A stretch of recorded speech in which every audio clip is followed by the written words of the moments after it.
بہت وقت پہلے ایک عظیم سلطنت میں ایک راجکماری رہتی تھی جس کا نام سوگندھا تھا۔ سوگندھا اپنی خوبصورتی اور ذہانت کی وجہ سے پورے راج محل میں مشہور تھی، مگر اس کی ایک عادت اور بھی خاص تھی۔ وہ کبھی بھی اپنا وقت ضائع نہیں کرتی تھی اور ہمیشہ علم کی جستجو میں رہتی تھی۔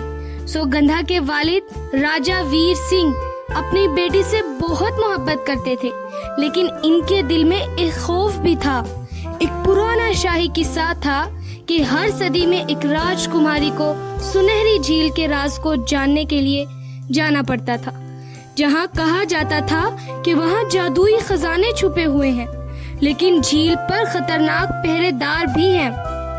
ایک دن سوگندھا نے اپنے والد سے سنہری جھیل کی کہانی سنی اور فوراً فیصلہ کیا کہ وہ اس جھیل کا راز جاننے کے لیے جائے گی۔ راجا نے اسے منع کیا، لیکن سوگندھا کی ہمت اور عزم اتنا مضبوط تھا کہ وہ کسی کی بات سننے کو تیار نہ تھی۔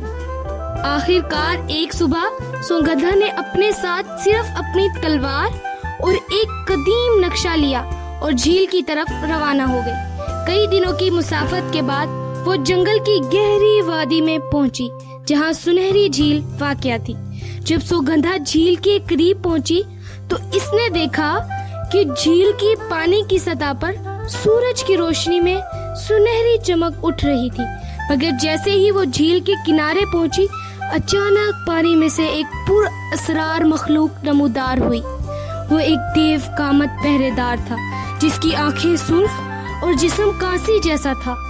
سوگندھا کا دل زور زور سے دھڑکنے لگا، لیکن اس نے اپنی تلوار نکالی اور پہرے دار سے کہا، میں راجکماری سوگندھا ہوں، میں جھیل کے راز کو جاننے آئی ہوں۔ پہرے دار نے گہری آواز میں کہا، تمہیں اس جھیل کا راز جاننے کا حق صرف اسی صورت میں ہے اگر تم 3 مشکل سوالوں کے جواب دو۔ اگر تم ناکام ہوئی تو میں تمہیں ہمیشہ یہیں روک دوں گا۔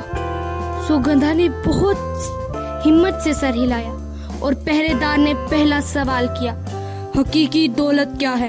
سوگندھا نے کچھ دیر سوچا اور جواب دیا، حقیقی دولت علم اور انسانیت ہے، نہ کہ سونا یا چاندی۔ پہرے دار نے سر ہلایا اور دوسرا سوال پوچھا، سب سے بڑی طاقت کیا ہے؟ سوگندھا نے جواب دیا، سب سے بڑی طاقت محبت اور دوسروں کی خدمت ہے۔ پہرے دار مسکرایا، پھر آخری سوال پوچھا، انسان کا سب سے بڑا دشمن کون ہے؟ سوگندھا نے بغیر جھجک کے جواب دیا، انسان کا سب سے بڑا دشمن اس کا اپنا خوف ہے جو اسے آگے بڑھنے سے روکتا ہے۔ پہرے دار نے اپنی سرخ آنکھیں بند کر لی اور کہا، تم نے صحیح جواب دیا، تم جھیل کے راز کی حقدار ہو۔ پہرے دار غائب ہو گیا اور جھیل کے پانی سے ایک سنہری روشنی پھوٹنے لگی۔ جھیل کے درمیان سے ایک جادوئی کٹورا نمودار ہوا جس میں قدیم خزانے اور علم کا ذخیرہ تھا، لیکن سوگندھا نے خزانے کو ہاتھ نہیں لگایا کیونکہ وہ جان چکی تھی کہ اس کا اصل خزانہ علم اور ہمت ہے جو اس نے اس سفر میں حاصل کیا تھا۔ سوگندھا واپس اپنے محل گئی اور اپنی سلطنت کی دانشمند اور بہادر حکمران بن گئی، جس نے اپنی رعایا کو محبت اور علم کا درس دیا، اور یوں راجکماری سوگندھا کی داستان ہمیشہ کے لیے لوگوں کے دلوں میں زندہ رہی۔